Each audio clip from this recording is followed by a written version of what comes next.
ఆకాశమందు సింహాసనాసనుడైన దేవాది దేవునికి నా హృదయపూర్వక వందనములు, స్తుతులు, స్తోత్రములు సమర్పించుకుంటున్నాను. అందరికీ శుభోదయం. ఇది నా మహోన్నతుడైన దేవాది దేవుడు నీ కొరకు సిద్ధపరిచిన వాక్కు. నీ హృదయములో నుండి జీవధారలు బయలుదేరును కాబట్టి అన్నిటికంటే ముఖ్యముగా నీ హృదయమును భద్రముగా కాపాడుకొనుము. దేవుని నామమునకు మహిమ కలుగునుగాక. ఈ మాటలు సామెతల గ్రంథము 4వ అధ్యాయము 23వ వచనములో వ్రాయబడి ఉన్నవండి. నేస్తమా, నీ దేవాది దేవుడి దినాన్ని నీకు ఇచ్చిన వాక్కు ఏమిటి అనగా, నీ హృదయమును భద్రముగా కాపాడుకో. ఎందుకు అంటే నీ హృదయములో నుంచి జీవధారలు బయలుదేరును. కాబట్టి అన్నిటికంటే నీ జీవితంలో ప్రధానమైనది నీ హృదయము. నీ హృదయము పవిత్రముగా ఉంటే, నీ హృదయము మంచిగా ఉంటే, నీ హృదయము దేవునికి దగ్గరగా ఉంటే నీ బ్రతుకు ఎంతో ఆశీర్వాదకరముగా ఉండబోతోంది. కాబట్టి నీ హృదయాన్ని కాపాడుకో. హృదయము నిండిన దాని నుండి పెదవులు మాట్లాడును. హృదయములో ప్రేరేపించబడిన ప్రతి సంగతిని గూర్చి ప్రతి అవయవము కూడా పనిచేస్తుంది. కనుక అన్నిటికంటే మొదట నీ హృదయమును నీవు కాపాడుకో. అట్లా కాపాడుకోగలిగినట్లయితే నీ బ్రతుకు ఎంత ఫలభరితముగా ఉంటుంది అంటే, జీవధారలే నీ హృదయములో నుంచి బయటికి వెడలుతాయి. ఎప్పుడైతే దేవునికి అంత దగ్గరగా, అంత పవిత్రంగా, అంత మంచి ఉద్దేశములతోనూ సంకల్పములతోనూ నీ హృదయం ఉంటుందో అప్పుడు నీ బ్రతుకు కూడా అంత ఆశీర్వాదకరముగా ఉండబోతోంది.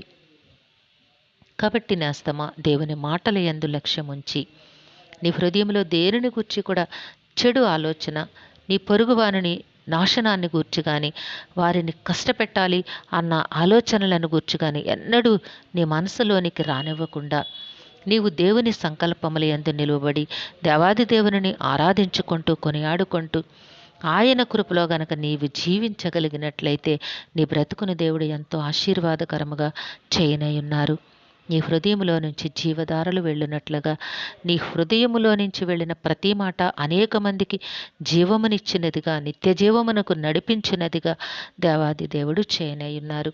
అటు యోగ్యత కొరకు నీ హృదయమును కాపాడుకొని దేవుని అడుగు జాడలి యందు నీవు జీవించు, ప్రయాణము చెయ్యి. నీ బ్రతుకును దేవుడు ఎంతో ఉన్నతముగా ఆశీర్వదిస్తారు. దేవుడు నిన్ను దీవించి ఆశీర్వదించునుగాక. ప్రార్థన చేసుకుందాము. సింహాసనాసనుడైన తండ్రి, మీ ఘనమైన నామమును కొందరములు నాయన, మీ బిడ్డకి మీరు ఇచ్చిన వాక్కును బట్టి స్తుతులు సమర్పించుకుంటున్నాం తండ్రి. హృదయ పవిత్రతను కలిగి ఉండి హృదయంలో నాయన మంచి ఆలోచనలు నాయన మీకు ఇంపైన యోచనలను కలిగి ఉన్న ఎడల ఆ బ్రతుకు ఎంతో ఆశీర్వాదకరముగా ఉంటుంది అని మీరు ఇచ్చిన వాక్కును బట్టి స్తుతులు సమర్పించుకుంటున్నాం రాజా. ఈ దినము పుట్టినరోజు, వివాహ దినమోత్సవములు జరుపుకొంచిన బిడ్డలందరికీ మీ ఆశీస్సులు, దీర్ఘాయుష్ను అనుగ్రహించి మీ కృపలో జీవింపచేయండి తండ్రి. జీవము కలిగిన దేవుడా, మా ప్రియులందరినీ వారి కుటుంబములను మీ దివ్యహస్తములకు అప్పగించుకొంచున్నాము. అందరికీ కావలసిన ఆయురారోగ్యమును, పరిపూర్ణమైన రక్షణను, దీర్ఘాయుష్ను, నెమ్మదిని ప్రసాదించండి తండ్రి. మీ శాంతి సమాధానంతో జీవింపచేయండి. మేలులతో ప్రతి హృదయాన్ని తృప్తిపరచండి నాయన. బిడ్డల కొరకు ప్రార్థన చేస్తున్నాం తండ్రి. బిడ్డలకి చక్కని విద్యాభ్యాసమును అనుగ్రహించండి నాయన. ఉద్యోగముల కొరకు బిడ్డల ఆశతో ఎదురు చూస్తూ ఉన్నారు. సకాలంలో బిడ్డలకు చక్కని ఉద్యోగములు ప్రసాదించండి తండ్రి. కనికరము కలిగిన దేవుడా, వివాహాల కొరకు బిడ్డలు ఎదురు చూస్తూ ఉన్నారు నాయన. బిడ్డలకి చక్కని వివాహములు జరిగించండి తండ్రి. నాయన, సంతోషముతో కూడిన జీవితములు ప్రసాదించమని వేడుకుంటున్నాము. గర్భఫలాల కొరకు ఎదురు చూస్తున్న బిడ్డలను జ్ఞాపకం చేసుకోండి రాజా. సకాలంలో గర్భములు తెరిచి చక్కని గర్భఫలాలు ఇవ్వండి తండ్రి. కుటుంబాల్లోనైనా అనారోగ్యాలతోనూ నాయన చింతలతోనూ ఉన్న బిడ్డల్ని జ్ఞాపకం చేసుకొని వాటన్నిటి నుంచి విడుదల కలిగి చేసి ఆరోగ్యమునిచ్చి సంతోషమయమైన జీవితములు ప్రసాదించి కాపాడమని వేడుకుంటున్నాము.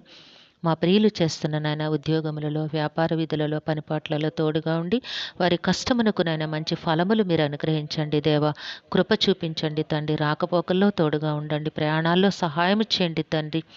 నాయన, వారు చేస్తున్న ప్రతి ప్రణాళిక యందు, సంకల్పం యందు మీ కృపను తోడుగా ఉంచి నాయన ఆశీర్వాదకరముగా ఉండినట్లుగా ముందుకు నడిపించమని సమస్తమును మీ దివ్య హస్తములకు అప్పగించుకుంటూ ఈ ప్రార్థన మా రక్షకుడును మే ప్రియ కుమారుడైన యేసుక్రీస్తు వారి అతి శ్రేష్టమైన నామమున అడిగి వేడుకొనుచున్నాము తండ్రి. ఆమెన్.